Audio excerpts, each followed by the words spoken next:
was a lot better than week 11, I'll tell you that. Welcome to Fantasy Football Today, presented by BetMGM. Make it legendary.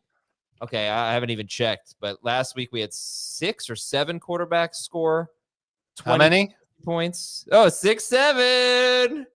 That was horrible last week. Let's see. How many this week? You guys want to guess? How many scored 20? 20? Mm-hmm. 11. 10. Oh, I have no idea, but we'll figure it out. 1, 2, 3, 4, 5, 6, 7, 8, 9, 10 so far. We had some big performances. All right, fun day. 3 overtime games. Not too bad with the injuries. Quinshon Judkins was able to come back. Did Ashton Genty come back? Do we know if he's good? I do not think he came back. Okay. Looks like he I'm got not shaken sure up they late. had the ball again. Yeah, right. It was the last drive. But Kamara did get hurt. So we'll talk about that. Before we do that, let's have some fun and talk about the biggest winners. Heath Cummings, who's the biggest winner? The biggest winner of this week is Wan'Dale Robinson. You make fun of him every week because he gets so many targets and he doesn't score any fantasy points. Boom, in your face, Adam Azer. Yeah, and this is the winning comment of the week. It's from Dan. He says, Dave, with all due respect, don't you disrespect Wan'Dale Robinson the rest of the season. Sure. I'll And sing his praises when he gives us 9 PPR points. Well, I thought this was maybe directed at me, but they thought you said it because I was the one who was dissing Wan'Dale Robinson. I'm definitely not a huge, well, I mean, it's weird because I'm not a huge fan of Wan'Dale Robinson, or at least I wasn't, but I did rank him like right on the fence of a low end number 2, high end number 3 wide receiver. Okay. So I don't know. Maybe I'm sure in the chat you guys will remind me of something I said that was disparaging about poor Wan'Dale. But it was a great trick play early in the game that really put him on the board. Had 100 yards in the first quarter. Got another 50 the rest of the game. That's very solid. He had a great game. If you started him, you did it in PPR because you were hoping for a lot of catches. You got that, but you got a lot of yardage on top of it. Here's the question. Is he a must start moving forward, knowing that Jackson Dart's going to be back under center? It's not Jameis.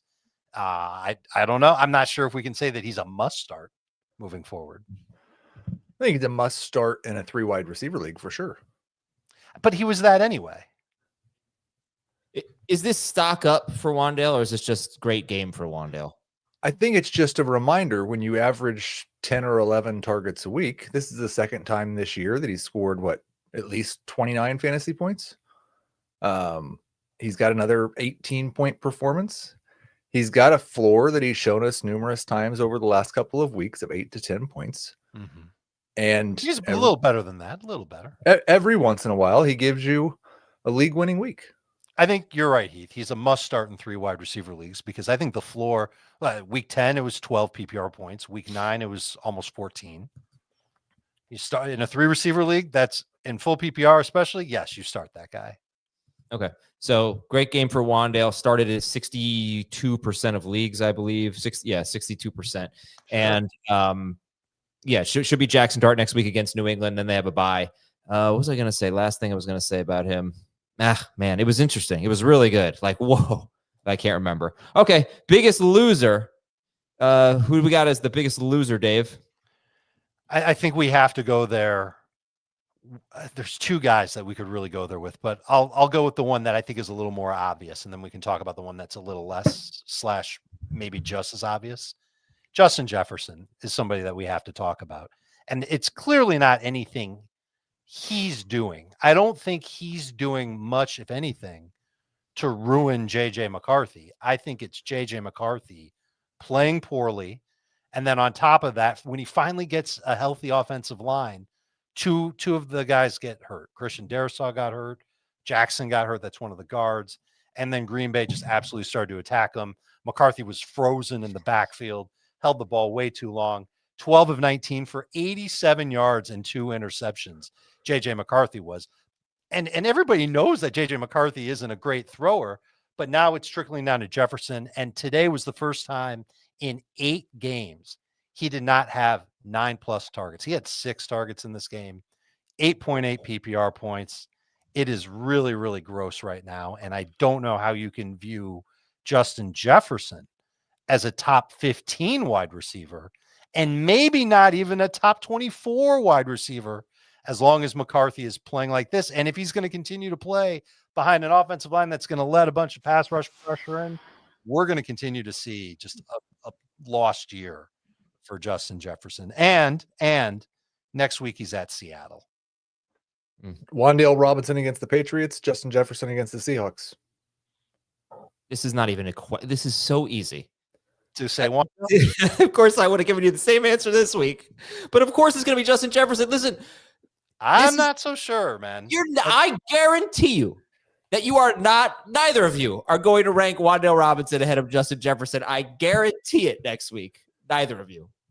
No one in the industry will. So, I'm not sure about that either. Listen, he'll be higher in the projections, Wan'Dale will, for sure. I totally get it. I totally get it. Although, I mean, how can you expect Wan'Dale to match what he did this past week? But, okay, is Justin Jefferson a candidate? You guys are going to say yes because it's Justin Jefferson. But, okay, is he a candidate for 16 PPR points? When's the last time he's done that? I'm not sure he has done that with JJ McCarthy this year. I think he's definitely a candidate in week 14 against the Commanders. I'm talking next week. Against the Seahawks? No. I mean, that's the upside. That's what you're hoping for. For the season, 13.8 fantasy points per game for Justin Jefferson, 13.6 for Wan'Dale Robinson. Justin Jefferson in week 9 had 16.7 PPR points. That was with JJ McCarthy. All right, listen. This is as bad as quarterbacking can get.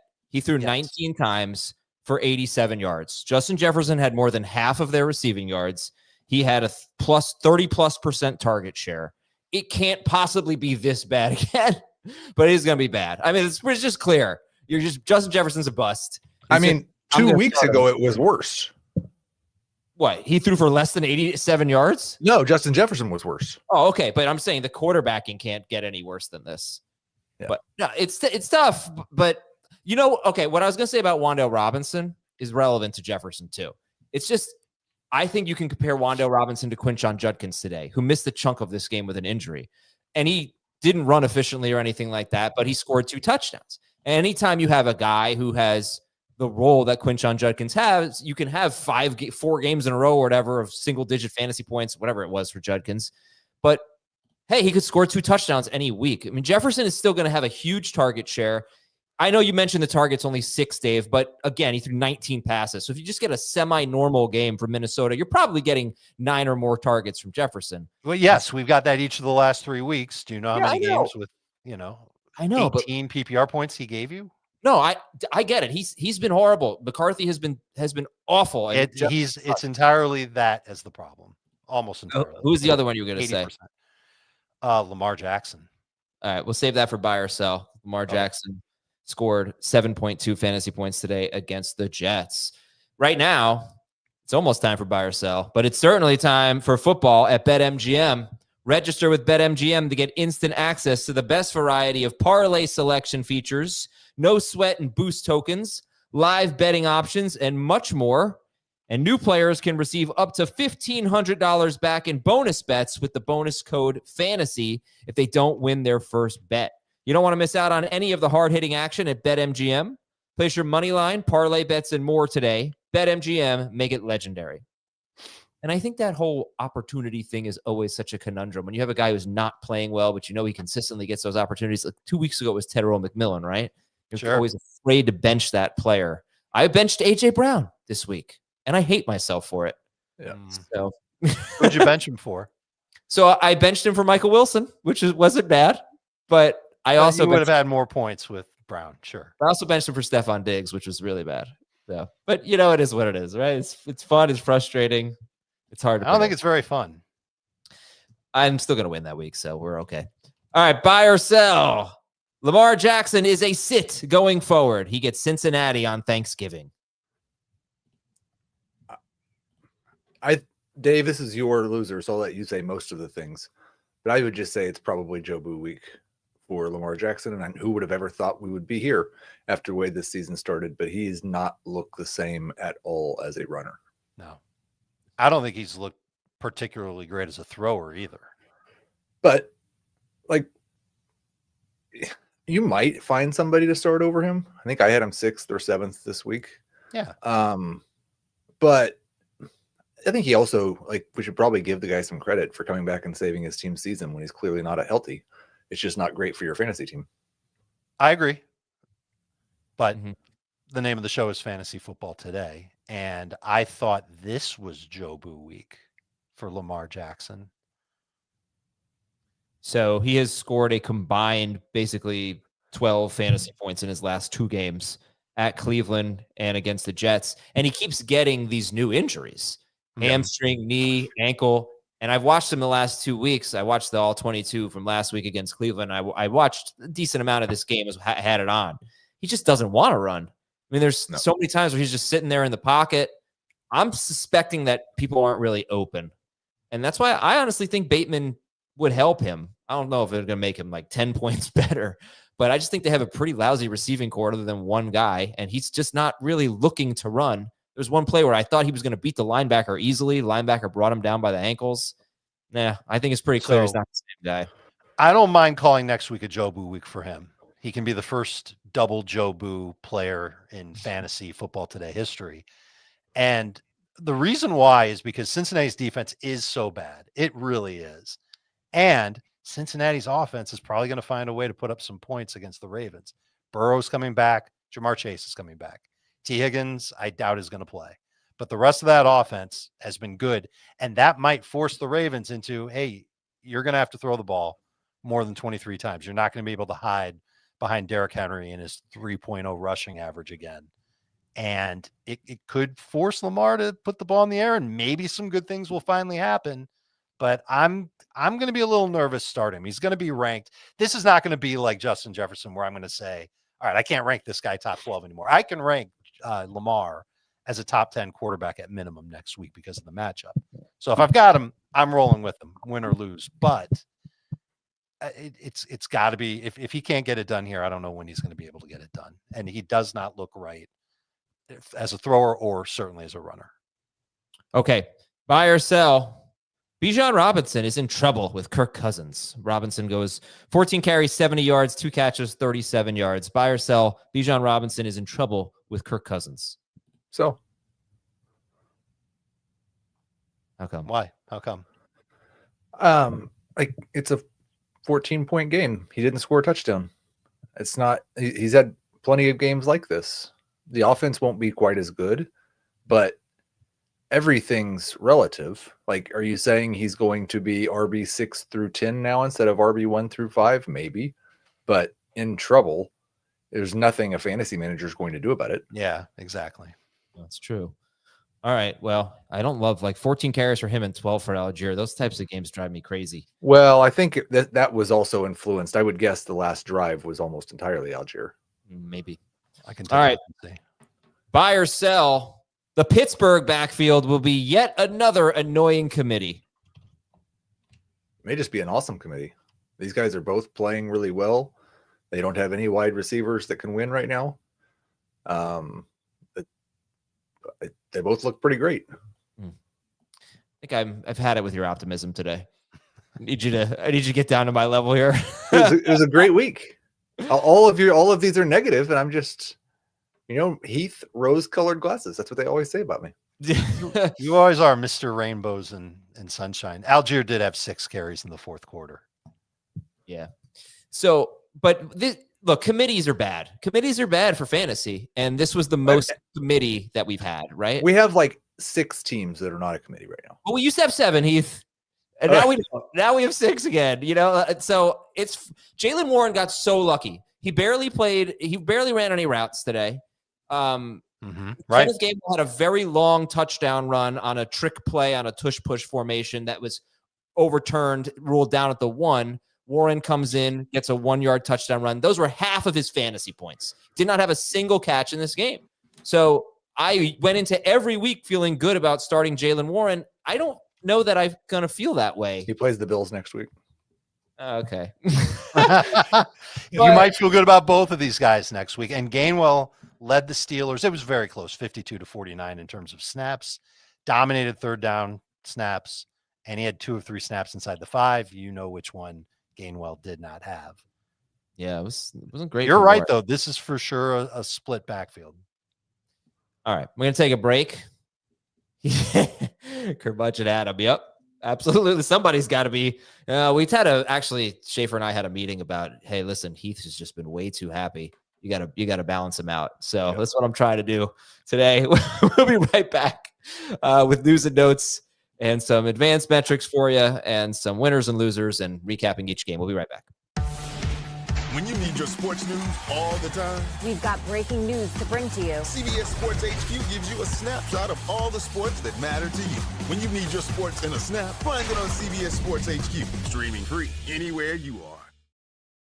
All right, the injuries we're tracking. We had Flacco leave and come back. We had Brissett leave and come back. We're expecting Joe Burrow to play on Thanksgiving, hoping anyway that they don't just throw in the towel. Running back news. They're still in it. All right. Well, they're a 3-win team. They're 3 games back of the Ravens. They play the Ravens twice. Oh, all right. Well, then, yeah, let's go. Ashton Genty left with an ankle injury. Alvin Kamara left with a knee injury. Judkins left but came back. Zonovan Knight left very late. He left in overtime. We had 3 overtime games today. Oh, yeah, I mentioned that at the top of the show, but awesome stuff. T. Higgins is in the concussion protocol. He is not going. I'm sorry. He's unlikely, I would say, to play. It'd be surprising. They're playing Thursday. Andre Yoshevitz left, but he came back, right? He did, yes. Okay. And he's an interesting player to pick up because probably going to have no Higgins at Baltimore on Thursday. DK Metcalf left and came back, and Jackson Smith and Jib with 75 or more yards in 11 straight games. That trails only 2 players all-time single season. Marvin Harrison, senior, did it 14 times in a row. Cooper Kupp, 13 times in a row. 75 or more yards in 11 straight games. JSN. I would love to find a stat on who has the highest percentage of their team's receiving yards in a year, with like a minimum of 1,000 yards or something like that. Because I feel like he's going to break a bunch of records this year. Tight end news, Michael Mayer, a couple backup tight ends left with injuries. Michael Mayer, ankle, and Noah Gray for the Chiefs in the concussion protocol. The big offensive line news, the Patriots lost 2 offensive linemen, left guard Jared Wilson and left tackle Will Campbell. That one looks serious, unfortunately. He's been a really important player for them. Dave already mentioned the Vikings lost 2 linemen in this game. Dallas left tackle Tyler Guyton left with an injury. And Trey Smith for the Chiefs, he left with an ankle injury. And 2 Titans offensive linemen, Lloyd Cushenberry and Dan Moore, they left with injuries. Also, Buffalo right tackle Spencer Brown could go on IR. The biggest defensive news I saw, Kyle Hamilton, Baltimore's star safety, he left in the 4th quarter, but Harbaugh said that he should be good. I don't, it is a short week, but they don't seem too worried there about him. Green Bay was already playing without 1 cornerback. Then they lost Keyshawn Nixon. This is a tough year for Walter Nolan. Walter Nolan had a touchdown today for the Cardinals. He's their 1st-round rookie defensive tackle, but he missed time earlier in the year and he left with a knee injury. And Joey Porter Jr. for the Steelers starting cornerback, he left with a hip injury. Also, just in, Jamie Eisenberg is probable to return right now. What's up, Jamie? Yo. All right. Some noteworthy advanced metrics for you. I just looked at running backs and their route participation. Tyrone Tracy, 72% route participation rate. It was less than 50% in each of his previous 3 games. I don't know if that's going to stick, but he had a nice game with some big catches. Aaron Jones, 68% route participation rate. That's pretty good. He's been around that in 2 of the last 3 games now. This one was cool. Ken Walker, season high, 59.3% route participation rate. He had 3 or 4 catches in this game. Charbonnet scored a 5 or 6 yard touchdown, but Walker had good usage at least. And Stephon Diggs, bummer, man, 53.8% route participation rate. It's just, man, it was over 80% last week. I think it was a season high. This is how it's been for Stephon Diggs. It just fluctuates. I think they are saving him for that big game against the Giants next week. All right, Jamie, early waiver wire. We got some running backs maybe to think about. Who are the headliners, you think? Yeah, Devin Neal, if Kamara is going to miss some time. Raheem Mostert, if Genty's going to miss any time. Judkins came back in the game, correct? Yeah.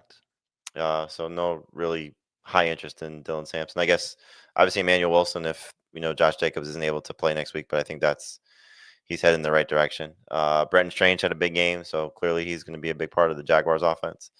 I don't have to go through it. We'll figure that out Monday. Yeah. Maybe people will take a shot on Greg Dortch because he had another touchdown today. See what the status is of Marvin Harrison Jr.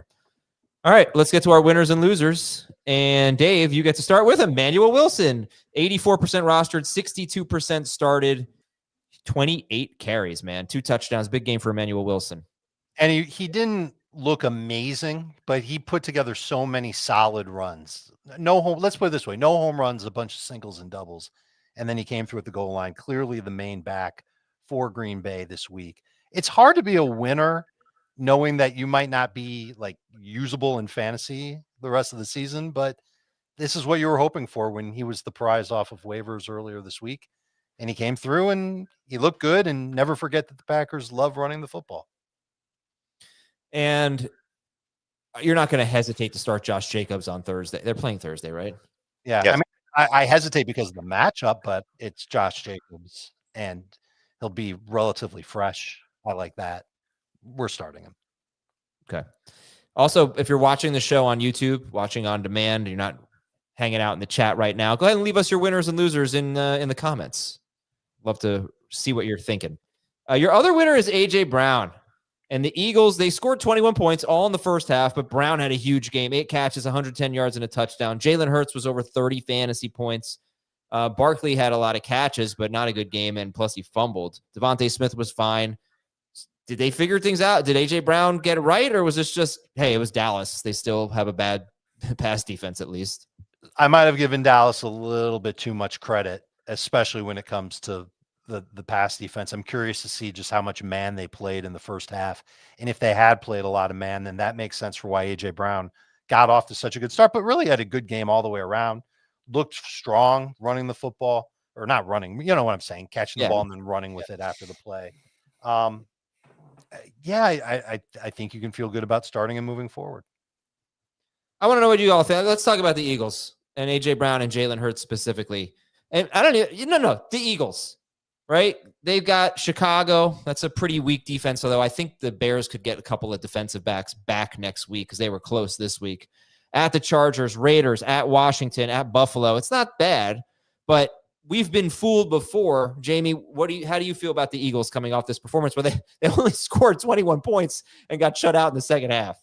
I mean, obviously, it looked like they're going to blow out the Cowboys the way that the game started, and their defense as well. Keeping Dallas out of the end zone and from scoring in the first quarter. So, I mean, I love the fact that Jalen Hurts threw 39 times. I love the fact that both of their top receivers had at least 10 targets, 10 for Brown, 11 for Devontae Smith. Like, we love those type of things to see those guys get opportunities. The concern would be is that they scored 21 points in the first half and then they get shut out, and basically how this offense coordinator has been under a lot of duress. I wonder if there's a change coming, if they have another poor offensive performance as they try to get things right for their playoff run. But I mean, I don't know what the start percentages are. I can't imagine anybody across the board is benching A.J. Brown and Devontae Smith unless you have just great options. And Jalen Hurts certainly has performed like a top 10 quarterback the entirety of the season when you look at it. So those guys are going to continue to get started. Barkley's going to continue to get started. It's just a matter if you, have other options. But it's not a matchup thing for the most part with them. It's really just, I think, what your fantasy roster looks like. So these guys fall into the category of, do you have anything better? And if you have something better, then you bench them. And I think for the most part, these guys are going to be 70+% started on a week-to-week basis. Yeah, both wide receivers were 89 or 90% started. Yeah. Okay, that's good. But so they came through. Yeah, but what about Barkley? I mean, they might next week too. We can't really talk about Jefferson and Lamar Jackson and not talk about Barkley. Barkley's been a bust. Yeah, I feel like he's been pretty similar to Justin Jefferson, at least full season Jefferson, not McCarthy Jefferson. But I don't know, man. What did Barkley have? Well, you're not points. benching Barkley unless you have great options, because he's still getting touches. He got 7 catches today. Like, he's still going to perform at least like a number 2 running back. He's just not going to live up to the expectations of where you draft him. You're going to start him next week against Chicago. No questions asked. Yeah. You start him every week. Yeah, sure. But like, the expectations are going to be high for him against Chicago with all their linebacker issues. They got beat up some more. They lost more players to injury today.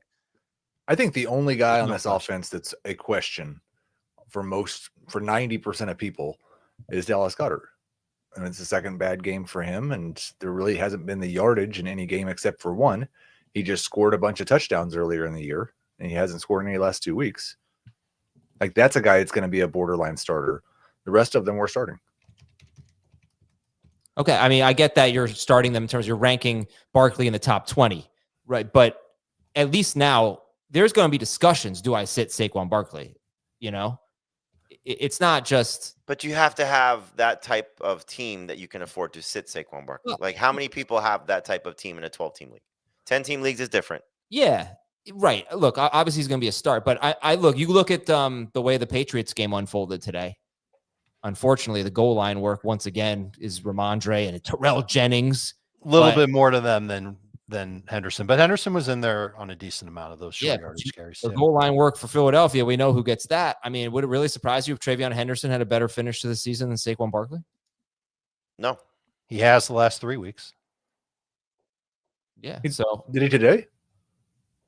That's a good question. No, I don't know. I don't think so because of the catches that Saquon had. Right. But Saquon had the fumble. Let's see. Travion Barkley was better than him today, but not by much. Okay. But that's, I think your point, Adam, is that we are talking about Saquon Barkley versus Travion Henderson. Yeah. Like that's where he is right now. So I don't think many people with Ramondre back and one game of a sample size are going to say I'm starting Travion Henderson over Saquon Barkley, but you're gonna consider some players in that range. Okay, so let me make an apology here, because someone in the chat said I haven't mentioned Jahmyr Gibbs yet, and you can't say anything negative about him. You only want to talk about negative guys. Yeah, everybody's starting about Jahmyr Gibbs, but what did he score? 55 points today or something? 55. Almost a half hour into the show. 55.4 fantasy points. I actually looked if it was the best fantasy game ever for a running back. It isn't, but it's the best in at least 3 years. So amazing game for Jahmyr Gibbs. Okay, Jamie's winners are Caleb Williams, 53% started, 27.7 fantasy points against Pittsburgh. He's now scored 27 or more in 3 of his last 4 games, but is at Cincinnati, then the Giants, then Pittsburgh. And Michael Wilson, 10 more catches on 15 more targets, 118 yards. Wilson was started in 72% of leagues. Caleb Williams and Michael Wilson. I think I guess we'll start with Caleb because on screen. The Steelers the last 3 weeks had done a fantastic job against the 3 quarterbacks that they faced. Flacco being one, Herbert being one, Daniel Jones, 3 quarterbacks that for the most part had played well.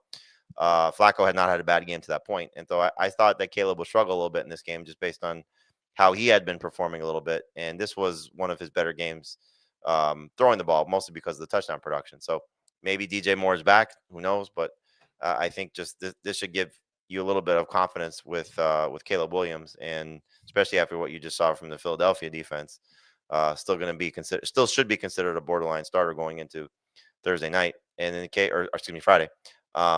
In the case of Michael Wilson, I wonder if you handcuffed the two of Marvin Harrison and Michael Wilson. You just want Marvin Harrison to just, hey, get healthy, buddy, because what Michael Wilson is doing is what we've been begging for Marvin Harrison to do for a year plus, get targets, produce with those targets, and not have to be touchdown reliant. This has just been fun to watch. He's been a league winner for 2 weeks. 49 more pass attempts for Jacoby Brissett. It's just unbelievable. They didn't even try to run the ball at the start of the game. It was just, okay, we're going to throw it. And so it's now 4 of 7 starts, I think. 6 starts, 4 of 6 starts for Jacoby Brissett, 44 more pass attempts. Jeez.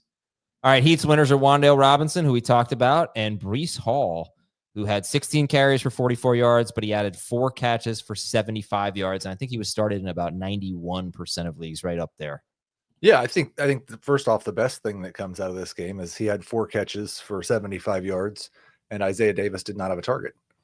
And the second best thing is that Tyrod Taylor threw for 222 yards, so there's actually passing yards to be had for those people getting targets. So I thought it was an encouraging performance. He was kind of in that, I think his start percentage was probably higher than where we had him ranked. We had him ranked as a starter, but not as a surefire starter. And it just makes you feel better about him as a number 2 running back rest of the season. Okay, Barkley or Breece Hall rest of season? Probably still have Barkley. Barkley, yeah. The Jets still are right. It's going to be tough to feel confident in. Although to your question about waiver wire options, John Mechie should be added. For sure. All right, losers. Heath's losers are DeAndre Swift, who was 80% started. He had a fumble in the second quarter and only 2 carries after that.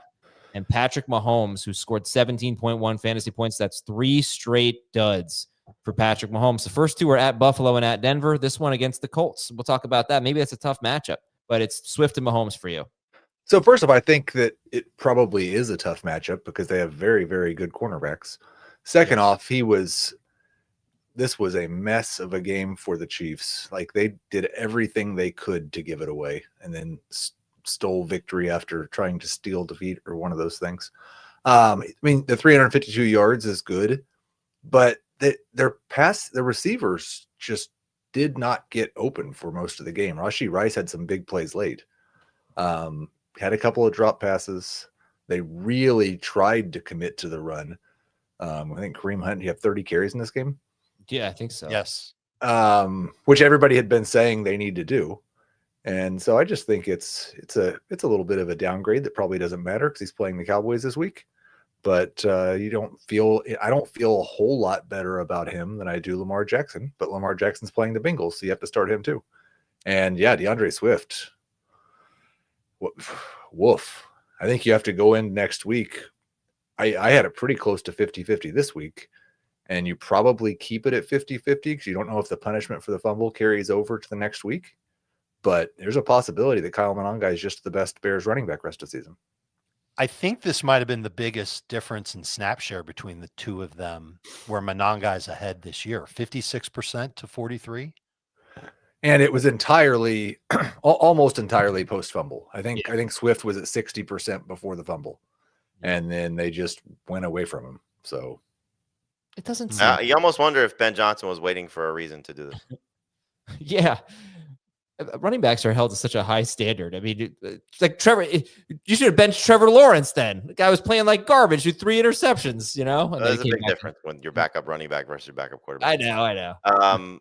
Do we know if Rashee Rice is healthy?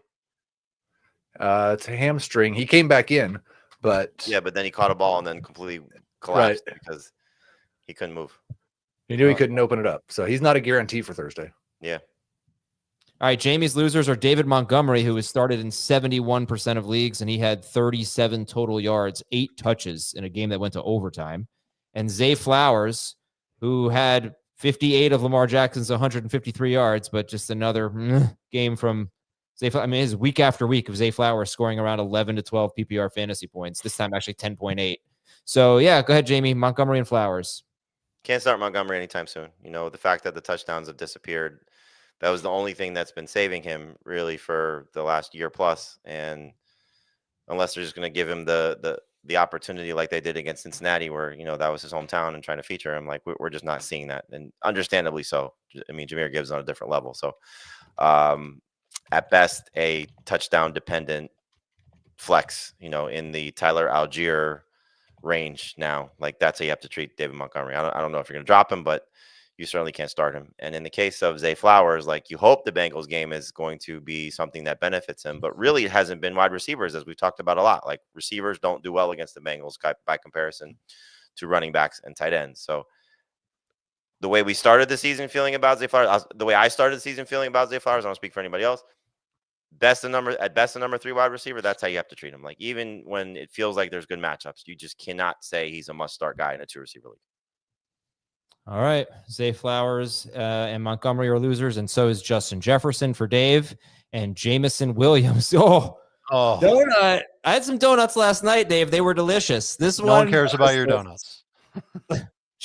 Jeez. Everyone cares about this donut, and it's just brutal, and it's just one of those things that I guess I just have a little bit of a tough time understanding. It could have been simply that the Giants tried to take him away. We didn't have the coaches film yet to break down, but I'd be shocked if they did that. He had one big play called back by a penalty. He had one deep ball target. There was nothing else. There were a lot of other short throws that Goff didn't connect with him on. So he didn't really have a bunch of opportunities to have any game-breaking plays like he had in his previous 3 games. I am a little nervous about the matchup against Green Bay this coming Thursday. I don't think it's enough to pull Jameson from fantasy lineups. Okay. Just a game where Goff was just throwing to his 2 best players, Gibbs and St. Brown, over and over and over again. Well, not at the start. Win. He had his other guy. Who? Khalif Raymond. Oh, Khalif Raymond, yeah. Khalif Raymond left with an injury. Great win for them, but better for the Giants in every way. Great All right, loss for the Giants. Yeah, we'll take a How break. much fun is Jameis? Jameis's touchdown catch was so cool. I mean, that Yeah. was, if you haven't seen it, I can't imagine many of you haven't seen it. It His was touchdown really catch was cool. The throwback touchdown to Wan'Dale was cool. The way he, I mean, he could have got murdered on that play. But he missed Wan'Dale for what could have been a touchdown in overtime. That was So such that was a on bad purpose. He miss. got the call from above. Yeah, the call from above would have been let's score and then miss the 2-point conversion. No. He did his job. Jameis gave you entertainment for 3+ quarters and then lose the game. You know what else he gave us, Jamie? He gave us drumsticks. Oh, Cha-ching. that's right. Yeah. Woo! What's the drumsticks? I got a side. I won autographed drumsticks from Chad Smith because the Giants covered. I was getting 13 points. And when Gibbs scored that touchdown, I was like, there's no way Jameis is not throwing a pick six here, right? That's going to make it 13. I'm not getting anything, but he didn't. So, yeah, pumped. All right, we'll take a break. Tell you everything else you need to know from week 12 after this. They want to take this place from us. My family is in danger. My wife is lost to me, and I don't have time. 1923, new season now streaming exclusively on Paramount Plus. All right, folks, welcome back. Goal line work. Saw Tyrone Tracy in near the goal line, which was surprising, but not exactly at the goal line. Definitely saw Manon guy. We talked about the Patriots thing. They used everyone at the goal line, and none of it was successful. David broke down the Gainwell-Warren stuff. It was kind of favoring Gainwell. This is annoying. You when you go out and you pick up Devin Neal because Kamara is out, and when a guy gets ruled out really quickly, that might lead you to believe that he's going to miss some time, and that's kind of what happened with Kamara. But Devin Neal is fighting with Taysom Hill. What did Taysom Hill have? 10 carries in this game? Yep. So Taysom Hill obviously being used at the goal line. But Neal was there as well. And then I don't know if the Seahawks ever got inside the 5-yard line, but at the 5-yard line, they had Charbonnet in there, and he scored on 1st and goal. There were so many almost touchdowns. Devontae Smith had one. A.J. Brown had one. Kenneth Gainwell had one that I mentioned. Javonte had 2. CeeDee Lamb dropped a touchdown. Mark Andrews dropped a touchdown. There were a lot. Let's go to the game. I think for Rashi Rice, it might have just been cramps. Oh, okay. That'd be great. Good. Yeah, Andy Reid didn't mention him when he talked about injuries after the game. Well, he's like, there's a video of him running up to a fan afterwards in the game, like full sprint. Okay, cool. All right. So we'll cramps it is. And Unbelievable. goal line work. The Rams had who was that in the game? That's Kyron in the game. Okay, ta-da. I wasn't saying unbelievable to that. I was saying unbelievable to the Rams still running the same goal line play every single week. Yeah, no one's figured out how to stop that yet. Yeah, fade to Adams. Okay, Baltimore 23, Jets 10. We talked about Lamar. We talked about Breece Hall. John Mechie, 6 for 65 and a touchdown on 7 targets. Adonai Mitchell also had 7 targets. So Mechie is basically not rostered, and they get Atlanta and Miami next. We thinking he'll be 20% rostered next week, John Mechie? Should he be more than that? In that range. I mean, look, it's I'm trying to think who was. I saw this morning. So Yoshavash, for example, granted 1 week situation versus maybe rest of season situation, but Yoshavash was like 28% roster and like 20% started. So probably in that range. You are talking at this point, the teams that are out of playoff contention are making moves. So there's probably 1 or 2 of those teams in every league. And then you're getting, can I trust a Jets wide receiver? Well, I think after 2 weeks and seeing what this receiving core looks like, knowing that there's still 2 more weeks without Garrett Wilson, there should be an opportunity here for John Mechie to be a potential starter in deeper 3 receiver leagues. Okay. Derrick Henry, 21 carries, 64 yards, 2 touchdowns, 2 catches for 24 yards. What's your confidence level in Derrick Henry, Dave? He and Barkley are both just so inefficient this season. Who does he play next week? Plays the Bengals. I'm very, very, very confident in Derrick Henry against the Bengals. And who does he play in 2 weeks after next week? Wait a second. He's got the Uh, Bengals, and then he's got the Steelers. Who does he Pittsburgh. play after the Steelers? Cincinnati again. This would be the first round of the fantasy playoffs. What am I crazy here? What is his yards per carry this year, Derrick Henry? It's crap, but it's 4.8, 4.9. Is it It's really great. that high? Who cares? No, it's great. No, it is Really? 4.9. I thought he was Yeah. having such a I bad thought year. he was. What am Yeah, I- you made it. Man, this That's feels like wrong to me. that's like a decent set. I'm emailing stats.com. No, I'm That's actually looking at the game log right now. He has yet to have consecutive games this year since September with north of 4 yards per carry in back-to-back weeks. So that might be a reason why I thought that he had a terrible rushing average this year. But Yeah. he gets a lot of carries from week to week. He's the goal line guy. Lamar's not running anywhere. He hasn't been running near the goal line for years, so that's really not a big deal.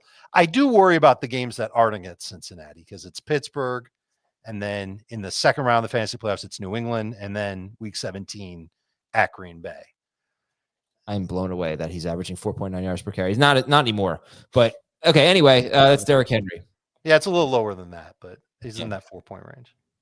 Who I don't know cares? if Like stats.com Jamie is said. the real website, by the way. Green Bay 23, Minnesota 6.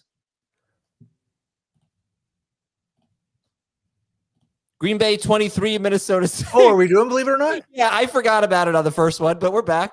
You know, you rushed through the notes and didn't give me the game, so I don't know the order they're in. So it's difficult to know who to talk about next. Yeah. Believe it or not, Jordan Addison's droppable. Yes, believe it. Believe it. I hate it, but I believe it. When we're talking I about don't- John Mechie, and there's going to be other receivers that we're going to talk about on Tuesday. Addison is a name that you can drop for those guys. I wonder if they make a quarterback change. Would that make you feel that much better about it if it's Max Brosmer? It can't be worse. So, believe it or not, I actually did send Heath. I all- found the new notes. I didn't know you sent 2 things that said notes today. Yeah. I'm prepared now. Okay. Anything on the Packers side? Anything with the Packers passing game? We had Jordan Love throwing for 139 yards. We had Christian Watson, 5 catches, 49 yards on 7 targets. How about buy or sell, believe it or not, or yes or no? Romeo Doubs is droppable. Believe it. I think I'd rather hold on to him than Addison, but yeah, they're both droppable. I don't know how much they want to trust Jordan Love throwing at this point with that shoulder injury. Yeah.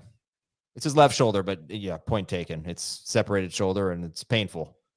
Well, what's and going their to defense happen? is great. So it's like if their run game is going to be working, and like to Dave's point, Emanuel Wilson, what you said earlier, he didn't have a lot of great runs. He certainly he moved forward and he did a lot of positive things clearly. But like they probably are very content at this point with their quarterback dealing with their shoulder injury, with the receiving core a complete mess at this point. Golden not healthy and not the guy that they drafted for this year. Their tight end, who was their best playmaker, gone. And the 2 receivers on the outside just not consistent enough making plays. Like Dontavian Wicks looked the best of their receiving core today. So I would guess if you're Matt LaFleur, who's been very run heavy since getting Josh Jacobs, is just going to say, let's just run the ball, keep the game close, not make mistakes. And you can't trust the passing game for fantasy. So I don't know. I'm not very confident in starting, let alone if I need to make a roster move, having to hold on to Christian Watson or Romeo Doubs if those are the last guys on the end of my bench. The other side to it too is how many games are the Green Bay Packers going to have where they might struggle to run the football? Now Next week.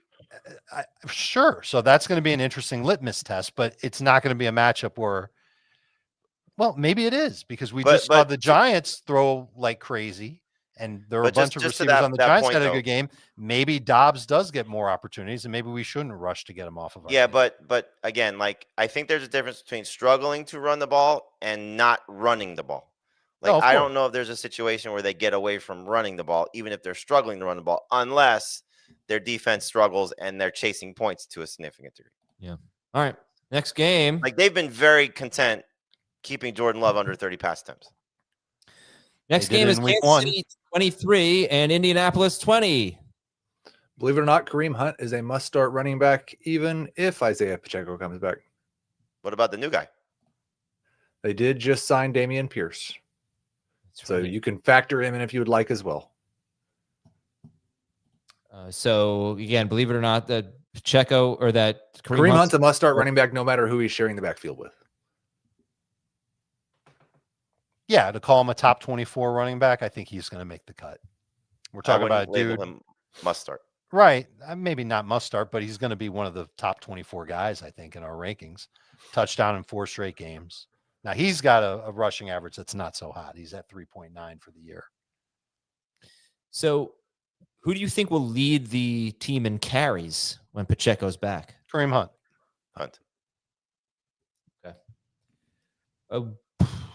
Pittman with a big game. I mean, this looked like a pretty good game for the passing offense. Big game? Pittman did he not have a big game? No, Oh, yeah, 5 for catches. 27 and a touchdown? Yeah. No, big game. Oh, he almost had another touchdown, I think, didn't he?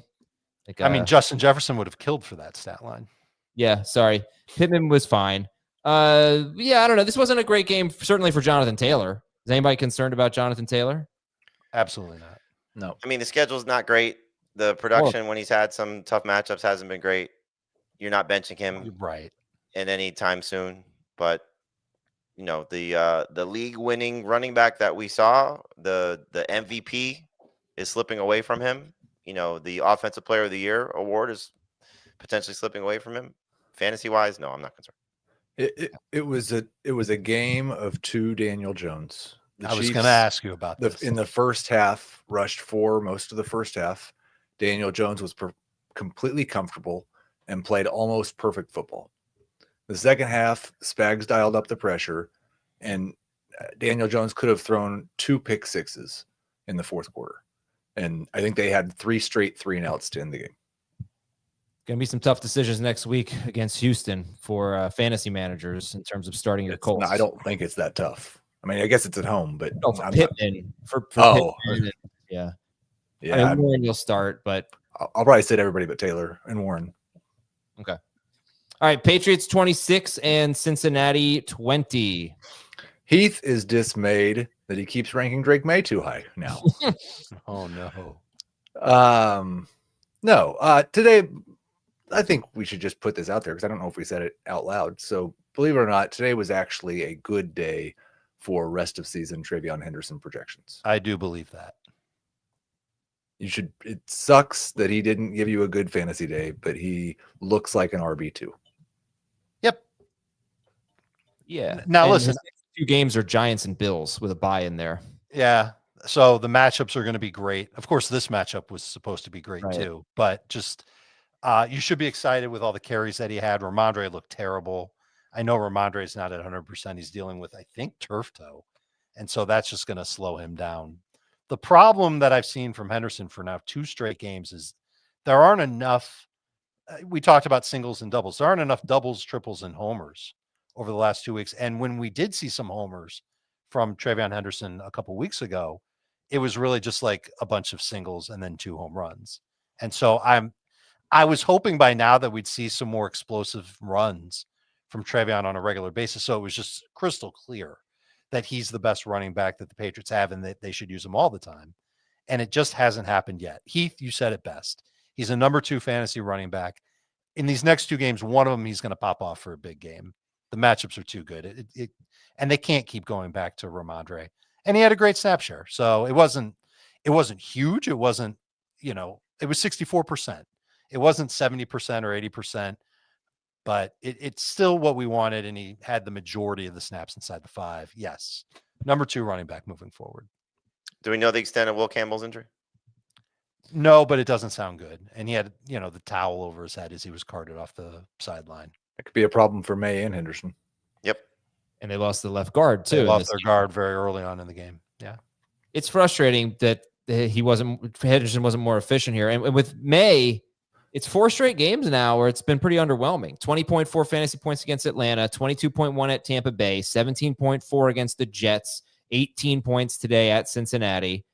And he's thrown for 281. He's thrown for 270 more yards in 3 straight games. He throws for a lot of yards. But there's been an interception in 4 of his last 5 games. And he only has 1 really good game this year when he's thrown a pick. That could be. This one was bad, too. Yeah. I don't know. So what are you thinking? I mean, he's got the Giants, obviously good matchup, but how confident are you guys in Drake May going forward? He's still a number one quarterback, but I think you just have to consider him a low-end number one quarterback as opposed to a must-start guy. So when we're talking about Mahomes struggling and Lamar Jackson struggling, and we've come out of some weeks with some other guys that have obviously not played great. Like clearly, if you get a big game from Brock Purdy Monday night and what we've seen from him, you might consider starting Purdy over May at this point. Brissett is kind of in a similar scenario. I have a league where I have Drake May and Caleb Williams, and that's going to be something that's going to, frustrate me now over the next couple of weeks. Bo Nix has been up and down as a fantasy quarterback. So I think you just kind of put him in that range of guys of, most likely starting, confident start, probably not. But I mean, he's been fantastic for his draft value. He's been fantastic more times than not. I think you just sort of say, okay, still a number one QB, just not a top 5 QB. What did we love about him in the early third of the year? And maybe even going back to like the game against Cleveland, like first half of the year. What did we love about Drake May? That he was good. He scored a lot of fantasy points. He ran a lot. He's had 22 or fewer rushing yards in 4 straight games. He hasn't scored in like 2 months. So not having that rushing I'm sure that's by design. Yeah, well, that hurts his fantasy upside. And now that the offensive line could crumble, does that mean he runs a little bit more because plays could break down, pressure could be on him? Could he be by design, not running less, fewer designed runs because Henderson has started to get going? I don't know the answer to these questions, but I think this is part of why May has fallen off a little bit as a fantasy asset. Okay, Chase Brown with another impressive game against a great run defense. He is running really well, so it'll be easy to start, certainly as long as P. Ryan is out, and hopefully the usage doesn't change when P. Ryan's back. Seattle 30 and Tennessee 24. Jameer DK is the best DK wide receiver in fantasy football. No. A month ago, I might have said yes, but we've seen some bad games from DK since then. Oh, which one? Shimray DK. Yeah, I have to.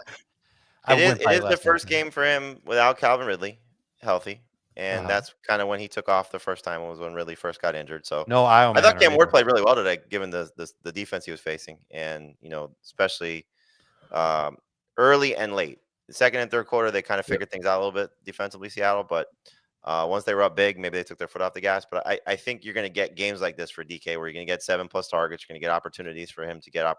You're going to get opportunities for him. And so, like, comparing him to Mechie, for example, I think that's a fair comp. Bad team, questionable quarterback. Targets will be there. Will he be productive enough to trust? So, deeper 3-receiver leagues, I think DK comes into play. Same question that you asked about Travion Henderson, Heath. Believe it or not, this was a good week for Travion Henderson usage-wise. Same question with Ken Walker. What do you think? Dave. Hi. You have the snap counts? Say please. 64% for Walker. 4 of 7 on third down. 3 of 4 inside the 10. Yeah, believe it. Yeah. But I thought, but the other one was that he had the season high in route participation rate, which was cool. But again, those things can change week by week. But that was great for Ken Walker, who had 11 carries, only 11 carries, but Charbonnet only had 6. They probably didn't run that many plays. They only had the ball for 22 minutes and 35 seconds. Yeah, remember my joke this morning? It worked the other way. Yeah.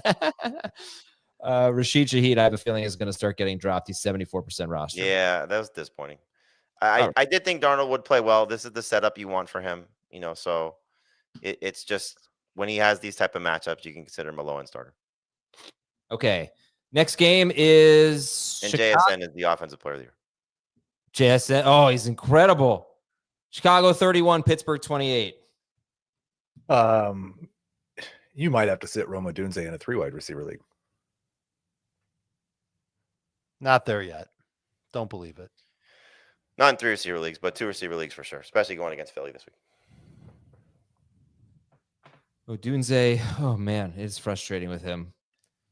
So, wait, they have Philly? Wait, are you saying Philadelphia on Black Friday is good or bad for Odunze? I'm saying that with Odunze struggling, taking on Philadelphia after the game that they just had, this is not the week you want to trust Rome Odunze. Right. Okay. We're on the I same- still think I'm still going to treat the Eagles like one of the 2 or 3 best defenses in the NFL. I think Vegas Dallas' would also. offense is going to make a lot of defenses look bad. Right. Yeah, for sure. Didn't they do that to the Packers too? Yes. Yes, they did. All right. Did We that talked about today with CeeDee Lamb dropping passes and the run game just being so-so. Sorry. We talked about the Steelers backfield. We talked to DK Metcalf had 8 targets, which was cool. He had a rushing touchdown. It was almost a passing touchdown. So if you started Mason Rudolph, you got you got unlucky there. And yeah, Caleb, Jamie talked about him as a winner earlier, but it's just, man, at Philadelphia, at Green Bay, Cleveland, Green Bay. Yikes. That is tough sledding ahead, at least on paper. And just last question real quick. Is anybody going to be interested in starting DJ Moore or adding Colston Loveland or adding Luther Burden, next week or going forward? I think Loveland, yes. Yeah. Moore, I think you just consider him a hold. So if you have him, you don't drop him. If you don't start him yet, but if he has another good game, then maybe you buy into it. I mean, this just it's been so fluky for him. He has the touchdown pass and the run 2 games ago, 3 games ago, whatever that was. Like, he just hasn't been producing so much as a receiver. And I don't know if just the Steelers were like, okay, we don't have to worry about him. And the 1 touchdown, there's nobody near him. So I don't want to chase these points.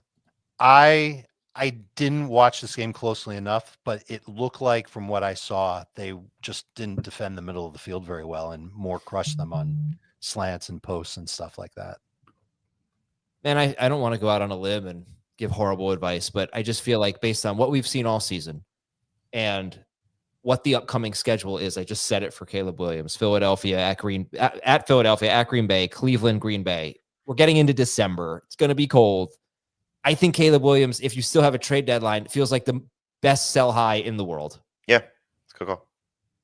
All right. At least I'm not on an island there if it goes horribly wrong. Detroit 34. No, but I mean, like, if you could turn Caleb Williams into another quarter, like, you're not going to get Lamar Jackson or Drake May for him, but maybe some sort of package with Caleb and an overpay for Drake May and something. Well, I almost think the move to make is you've got Caleb Williams and, I don't know, Drake May on your fantasy team, and you're going to have a tough time deciding between those guys. Now you know which one to trade off. Is Caleb. Get what you can for Caleb. Help your team somewhere else. You don't have to make the tough lineup decision every single week. Okay. All right. Detroit 34, Giants 27. A thriller in overtime. We talked about almost every relevant player that played in this game, so let's talk about one who didn't. Jackson Dart goes right back to being a must-start quarterback in his first game back against the Patriots. Believe it. Does he change how he plays? They've talked about it. I hope so. Well, if he changes how he plays, then his rushing upside could go away. No, slide. Get out of bounds. Just don't be stupid and take the hits. You still run. I hope so. Don't jump I into hope 3 so, too. defenders. Yeah. I'm willing to trust it next week against New England. Yeah, I believe it. Yeah. For the first time in 10-ish years, I'm going to say this. Okay. Hit record. The Giants have a good offensive line. Yep. It's showing up. All right. We can move on. Are you? I missed obviously the Wan'Dale talk. Are you in on Wan'Dale now, Adam? Yeah. First of all, when I was giving fantasy advice this week, it was a lot of start Wan'Dale Robinson. I did think he was a start. He has a good floor. I don't expect these types of games from him. He played great today. He made some really tough catches. He played really great. But no, I mean, I would sell high on him. I think he's going to average about 13 PPR points per game rest of season. What is he averaging since Neighbors has gone down? Well, what I can tell you is that going into this week, he was wide receiver 32 per game. He's currently wide receiver 20. What's that? He's currently wide receiver 20 per game. Yeah, but that was including with Neighbors. But since Neighbors, they had that huge game against Dallas, right? So since 14.5 PPR points per game is what? Since the Neighbors injury. From week 5 on. It's a number 2 receiver. I'll put him below. But that's almost a number 1 these days this year. Not quite, but that's probably top 18, I would have to guess. 14.5. I mean, it's such a bad year for receivers. You want to know what his average is in non-PPR? Yeah, I wouldn't even know what 8.5. 8.5. is that good. I don't even know. I think that's pretty good for like a number 2 receiver in non-PPR. Is one of the most depressing things you've seen this season Russell Wilson going out to do the coin toss at overtime? Oh, did he do that? Yes. Oh, In his helmet. did he win? No. Well, I don't know. the Lions got the ball first. I don't know. Yeah.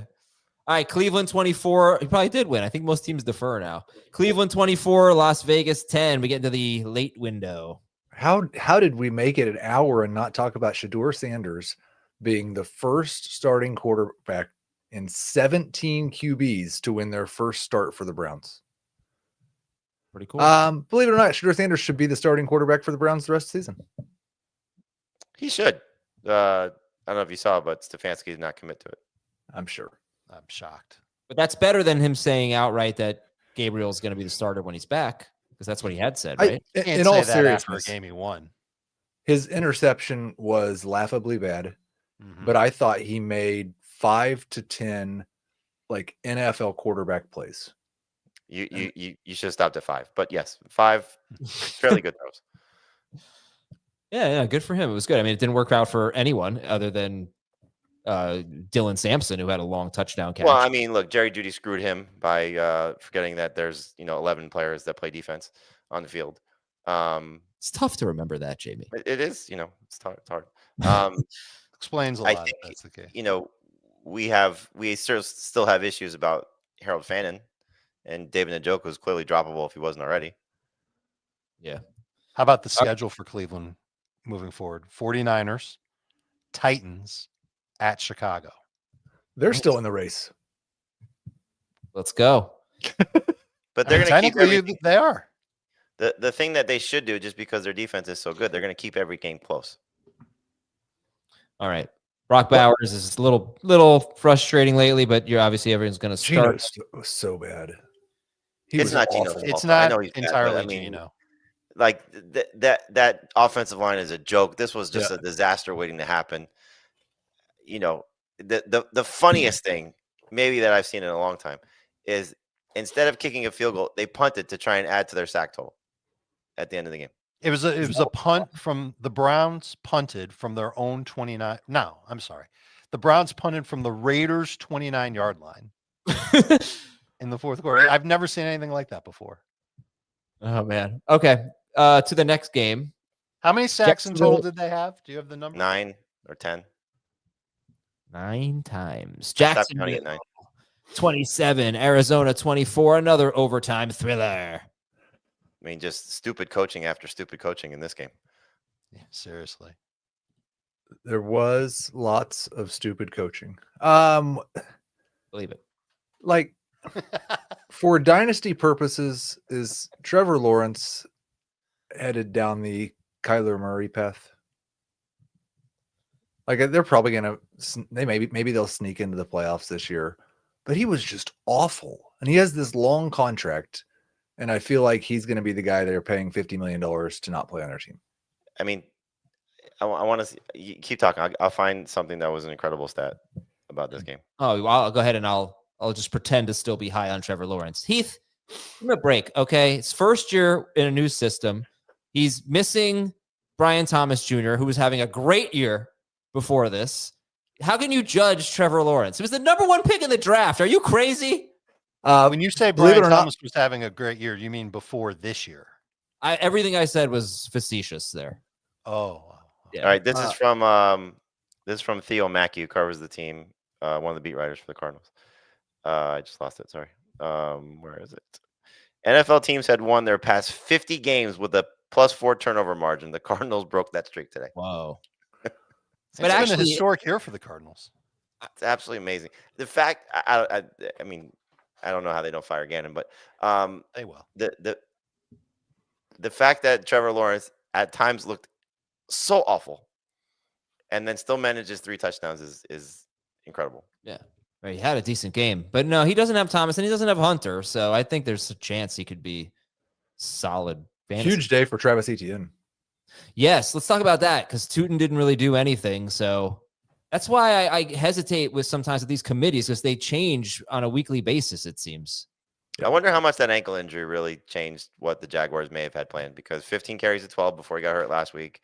And then he practiced all week, but you just wonder if ETN's just got the job locked down and you don't have to worry about it. Yeah, I guess I guess we can't sit here and say with any certainty what next week will look like for the Jaguars. Although Their offseason is going to be very interesting because they have a ETN's decision hot. to make on ETN and a decision to make on Jacoby Myers. If they bring Myers back, which I believe they have him under contract, if they bring Myers back, that trio of receivers could be fantastic. I thought he's a free agent. He's a free agent? Yeah, I'm pretty sure. Parker Washington was better today anyway. Yeah. Okay. I think he is. I mean, AI overview on Google is saying he is, and that probably means he's signed for the next 10 years. Next game. And this was great for Strange, like Mustad. Yeah, actually, there were a lot of fantasy relevant things here. I'm sorry for skipping through it. Look, I can't sit here and say anything about the Cardinals running backs. Hopefully, it'll be Benson next week. Knight got hurt again. It's just they're like 49ers running backs right now. And then Wilson was awesome. McBride was great again. And Dortch had 9 targets, so he's somebody to look at. Atlanta 24 and New Orleans 10. Kyle Pitts is droppable. Believe it.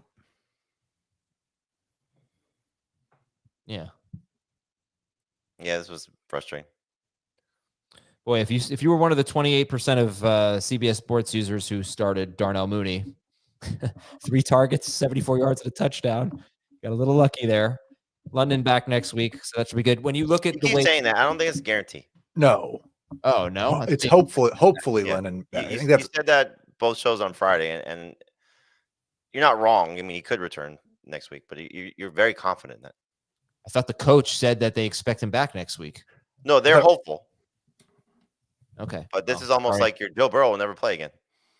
excuse me. Joe Burrow himself said that the record could depend on it. Well, he didn't say that. He deferred. Then he practiced in full for a week. Yeah, right. Then he didn't play, did he? He did not. You're correct. So far, you're correct. There you I go. cannot critique you for your Joe Burrow will retire at the age of 25. Are you nervous about Drake London with what you've seen from Kirk Cousins? not to the extent where I might not start him, but yes, to the extent that I might not have a league-winning wide receiver. Well put. Okay. And Chris Olave continues to. Chris Olave is now this 3 or 4 years in a row. We have had this, good player fall pretty late in drafts because of horrible quarterback concerns and produce. It was Amari Cooper. Injury concerns for him. Yeah, Amari Cooper, Mike Evans. I want to say Godwin last year. But Godwin, I don't know if we were concerned about Baker Mayfield last year. I don't honestly No, remember. Godwin, we were concerned about injuries. Yeah, and Olave this year. So it's kind of something I'll be looking at next year. But I think Pittman. Those are the three that worked, or 4 or 5 or 6. But like, there's been years where we've been concerned about guys because of quarterback play, and they're terrible. But how many times has it been the truth is Olave hasn't been that accomplished. But Right. an accomplished guy who we I were feel like Olave himself, we've just hoped the quarterback play wouldn't matter, and he's been disappointing based on ADP in past years. Yeah. Well, he's been a good pick. So good Yeah. stuff. Dallas 24, Philadelphia 21. George Pickens is the best fantasy wide receiver on the Cowboys.